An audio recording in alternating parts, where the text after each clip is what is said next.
Hey guys. So, one of the questions that I get a lot when I'm either in class or working with a team is our Scrum team is grown. We've added some people with different skills, and it's getting big. It's getting unwieldy. It's getting maybe difficult to work in the Scrum team. So, what do you guys think we should tell people about what happens when your Scrum team gets too big? How big is too big?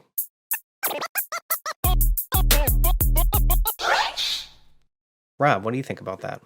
That's a fine question, and as a matter of fact, the Scrum Guide has something to say about this, and let me read it for you while I put on my glasses. The Scrum team is small enough to remain nimble and large enough to complete significant work within a sprint, typically 10 or fewer people. In general, we have found that smaller teams communicate better and are more productive. If Scrum teams become too large, they should consider reorganizing into multiple cohesive Scrum teams, each focused on the same product. Therefore, they should share the same product goal, product backlog, and product owner. Straight out of the Scrum Guide. So I agree with this. If your team is too big, you got to find a way to break it down. But we're not talking about creating teams that are doing different things with different focuses. Just smaller units, all still focused on the same things, getting value maximized by the same product owner, and working from the same product backlog. Okay. So you take a big team, you break it into smaller teams, focus them all in the same product. That makes sense. Greg, what do you think about how would someone know that they're at that point? How do you know if they're at that too big area? I mean, is it a number of people? Is it something else that they should look for?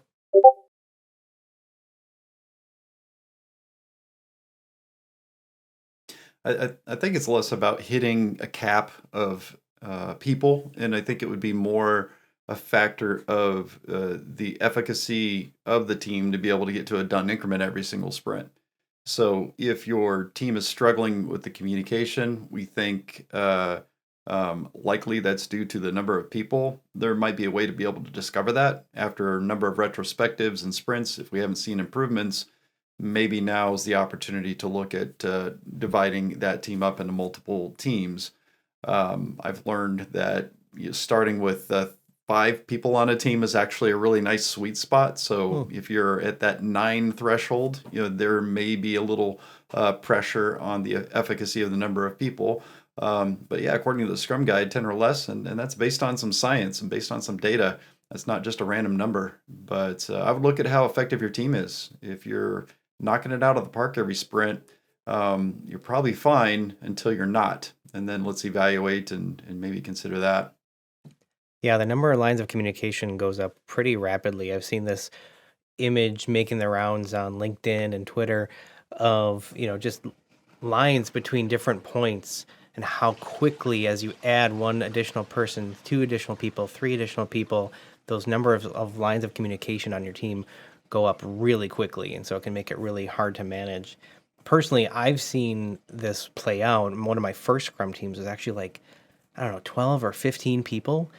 And while we were one team in practice, or in theory rather, in practice, we were really three sub teams. We pretended we were all one big team. We attended the same daily scrum and we had the same sprint planning.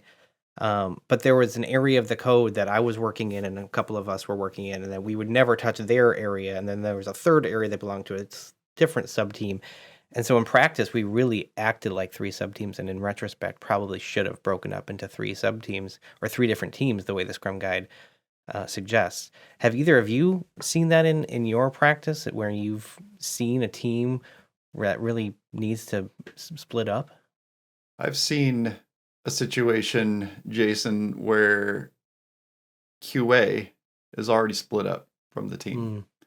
And whether they like it or not, they are part of the developers. And when they are set apart, usually we see some other dysfunctions happen within the flow of work to getting something done. And I don't think many people would say, yeah, we have we have this segmented team situation going on, but that's exactly what's happened. You've just decided to do that with testing. You've decided to do that with a quality assurance. And many times that's an organizational practice. That's like a standard that is very difficult to decouple and get around.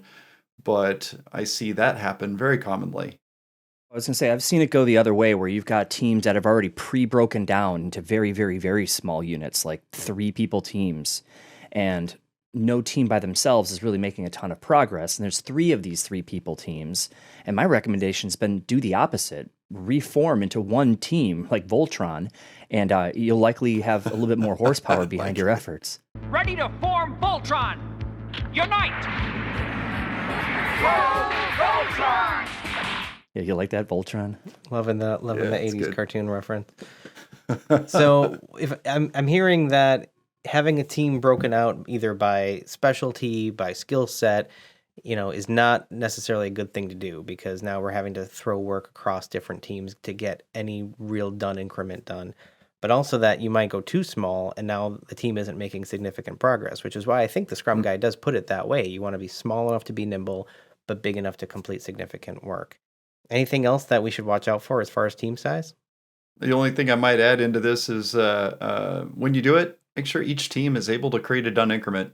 If we are building separate teams that are dependent upon each other to get to a done increment, we really haven't done ourselves any favors. So make sure each team that is created is capable of making a done increment with the individuals on that team. I think that would be the only thing I would caution against. But yeah, I think everything's been said. The other suggestion I would have is that if people found this conversation helpful, then there's a little red subscribe button somewhere down here that they should probably hit, Subscribe. and then a little Subscribe. bell Yeah. so that they actually know when we put out some new videos. Hopefully, they'll get some value out of our future videos as well. Yeah, and hit that Cool. like button too. You know you liked Oh, it. right. You know you liked it. Thumbs up.